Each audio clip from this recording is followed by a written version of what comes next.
Izraeli voton më 27 tetor, në zgjedhje ku debati do të dominohet nga përgjegjësitë për sulmin e 7 tetorit, luftrat në disa fronte, shërbimi ushtarak i hebrejve ultraortodoks dhe rritja e kostos së jetesës. Përgjegjësia për dështimin në parandalimin e sulmit të Hamasit më 7 tetor 2023 është një nga çështjet kryesore të zgjedhjeve izraelite. Opozita kërkon ngritjen e një komisioni të pavarur shtetëror, ndërsa qeveria e Benjamin Netanyahut propozon një komision dypartjak, antarët e të cilit do të emërohen nga politika.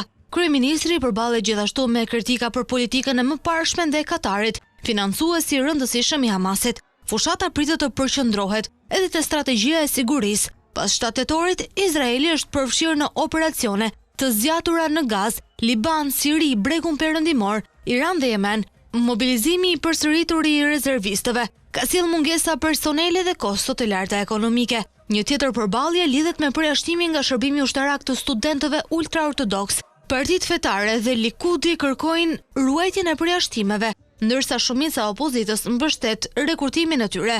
Pavarësisht rritjes ekonomike dhe papunësisë së ulët, Izraeli ka një nga kostot më të larta të jetesës. Mungesa e banesave, konkurrenca e kufizuar dhe dyfishimi i buxhetit të mbrojtjes që prej vitit 2023 po shtojnë presione mbi familjet dhe financat publike.